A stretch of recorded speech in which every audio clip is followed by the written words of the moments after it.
I dig it. I only wish questions sounded more annoying when they're read out loud. Also, do you have any advice on how to toilet train a bassist? Unfortunately, there are 3 impossibilities in life. Traveling faster than the speed of light, dividing by 0, and getting the bass player to stop all over himself. I wish I had easy answers for all those things, but unfortunately, I just don't think it's ever going to happen. The only solution I can see for the bass player thing is maybe I can reach out to those nice people at Depends Undergarments and see if they can make a special bass player edition. Maybe we can get them colored black or something like that so they're at least somewhat look cool. I don't know. What do you guys think? Is that something we should try to promo on the show? Might be worth pursuing, especially for all you guys out there who are in touring bands and are tired of having their band van smell like urine.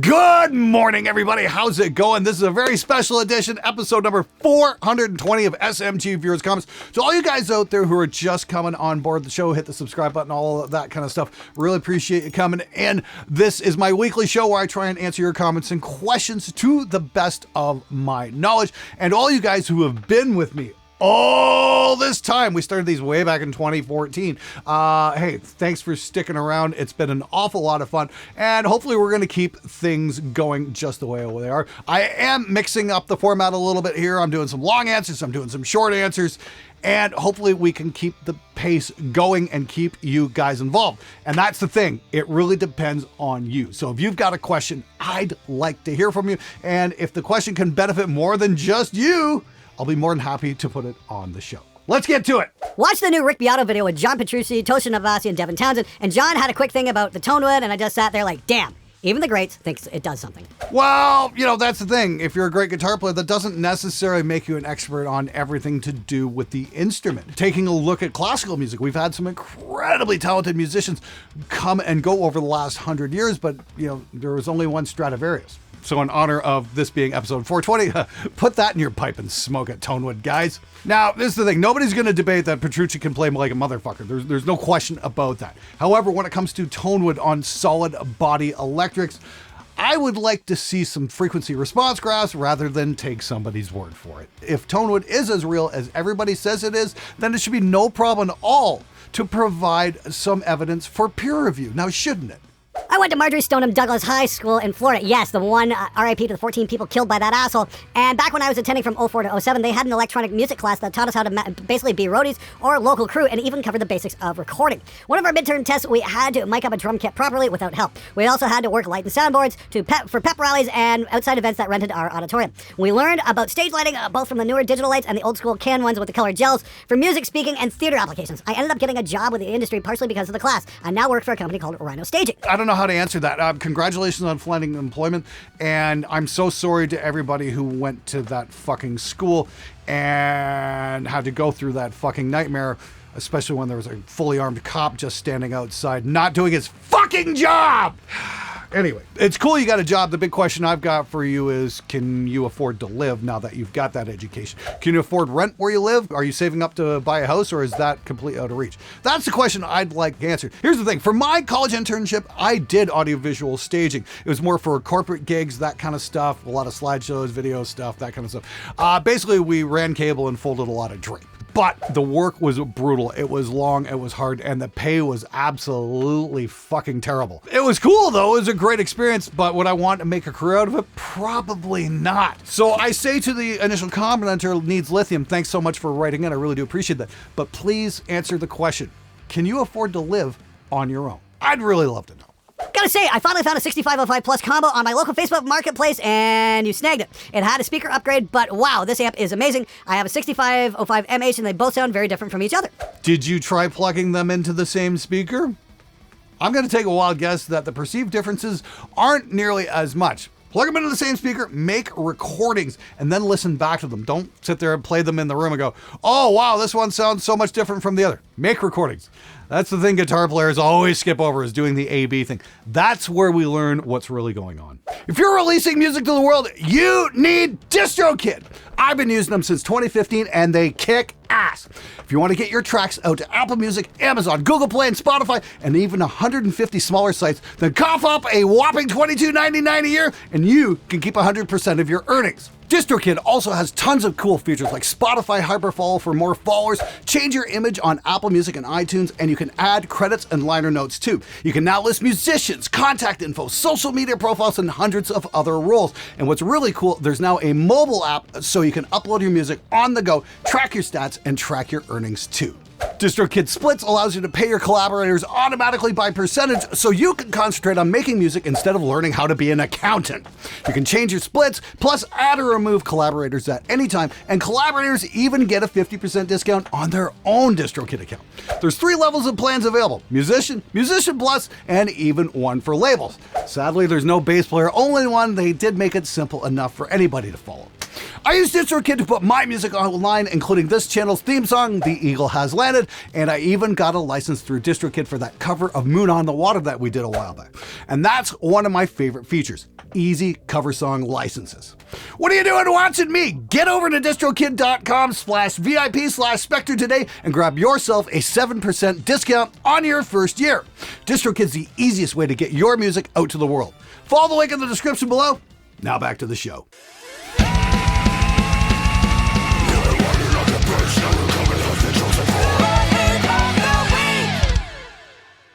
The random screaming for no reason is dumb. Do it when necessary. I do it when it's necessary. If you think it's dumb, that's because I'm trying to get through to you, you dumb fuck! God damn it, I really want to listen to him, but I'm pretty damn sensitive to all the yelling. If only he didn't go quiet and normal for a second just to get loud and shock me. Just look back at history at all the really sensitive dudes, like the guys in Slayer who were really in touch with their feelings when they wrote Rain and Blood. Or when Megadeth wrote Holy Wars. It's such a from-the-heart song. Thank you, kind sir, for writing in. I'll try not to offend your delicate sensibilities from now on. Oh, and by the way, yes, do us all a favor. Take your tampon out. We pressed CDs for our first full LP back in like 2019. Unfortunately, we had to make a minimum order or else spend way too much on less than that, so we ended up with boxes of them that didn't get sold. Your situation is not unique. In fact, I recorded a crap ton of bands over the years that have boxes full of CDs sitting in their closets. Hell, my band recorded in 1993. I've still got a box full of cassettes. Does anybody want one? Anybody want to hear the EP I sang on? Yes, I used to be a vocalist once upon a time because I could do the thing. Hey! Well, not so much anymore. That's the thing. Big difference between when you're 23 and when you're 53, which I should be turning tomorrow from shooting out. Yeah, happy birthday to me. Yay. That's what happens when you get older. You can't hit the notes you used to be able to, and you go gray and everything starts to hurt. So you guys all have that to look forward to. But as to the original thing, yeah, I don't really see the practicality of pressing CDs anymore. I might be wrong though. I mean, like, are you guys actually, who are pressing CDs, are you actually managing to sell any? Is that even a valid format anymore? How many of you guys still play CDs at home, or do you got everything on a USB stick? I want to know. I want to hear from you. You're the person that makes this show happen. Fucking get on that keyboard, get on your phone, let me know. Leave a fucking comment, you lazy fuck! What voltage converter is a decent one I can get for the Harvey Benton cab because I live in the States? Anyone ever used one before can point me in the right direction? I really want to get one, but not sure how it works. Dude, you only need a voltage converter for a European guitar amplifier, not for the cabinet. The cabinet runs on the current put out by the amp, which goes through a transformer, which turns it into DC current. Here's the thing, in Europe, it's 220 volts. In the US and Canada, it's like 110, 120, something like that. I'm sure all the electricians are probably going, no, you fucking moron! Anyway, point being is, if you're running a North American powered guitar amplifier, you can plug it into any speaker, doesn't matter where it came from. Just make sure the impedance is correct. That's the number you have to worry about there. So make sure you plug your 8 ohm cab into the 8 ohm output on the back of your guitar amp. You'll be absolutely fine. Good luck, dude. Okay, guys, it's now time to kick this episode into warp speed. It's time for the rapid fire round. Let's get to it. Thank you, sir. Spot on. It's a recent phenomenon, but they claim it's always been the norm. When it's not, these few people are a pain in the ass at a gig. The same kind of people who'd get their butts kicked because they think it's rock and roll to randomly and purposely fling their drink on everyone behind them. Yeah, what can I say? People suck, especially at concerts. In fact, I think there was a video out yesterday where Cardi B flung her mic at somebody who threw their drink at her. Fucking behave yourselves, people. Is that too much to ask? Do casters have an impact on tone? Some say less bass response, or just that you don't feel the floor rumbling. I wouldn't be worried about the casters. I'd be worried about the speakers in the cabinet. That's the important thing to worry about. So there is a bass amp plugin in the pipeline separate from the virtual instrument, or was this just video just pre-recorded so long ago that Singularity hasn't been released yet? Yes, there is something in the pipe specifically for real bass guitars.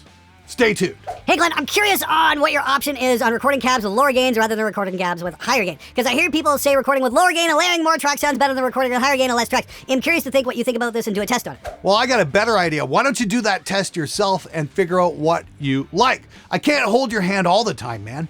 Any lyrical cliche can still be good if done right. Just for the record, we are all still waiting for it to be done right. Let us know when that happens. I had for years poured countless euros and dollars into DiMarzio pickups at what I now realize was an insane level to realize way too late that this was me believing marketing hype, artists swearing X pickup was a key component to their tone, to realize it never made a damn difference in high gain sounds. I generally felt dumb as fuck as a result. I literally probably put someone in DiMarzio's management's kid through school or at least a few years of car payments. Yes, it was that obscene kind of amount. Now I just choose pickups from Warman who will build me aesthetically ideal pickups at output or form factor levels I need and a set of costs less than half of what I was paying for a single brand new DiMarzio. Kids, the marketing exists to sell to you. That's its job. And when it's signature pickups, it's the artist's interest to get those dollars in euros too.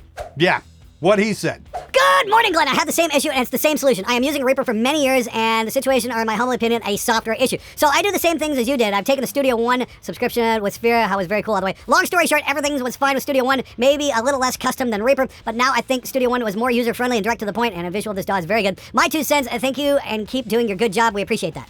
Yeah, you know, it's been over a month since I've put that video out where I was having the problem, the glitches and the sound, and I've still not got it fixed. Got a shout out here to Adam Steele from the Adam Steele Show. He called me up immediately after that video came out and gave me a couple of ideas, but I'm still getting glitches. You're going to hear them come up in guitar demos and amp demos that I'm working on over the next couple weeks because it just, I'm not going to fucking edit that crap out anymore. I want you guys to hear what I'm fucking dealing with because it's bullshit. Here's the insane thing. Reaper just dropped a new release with no fix for it either.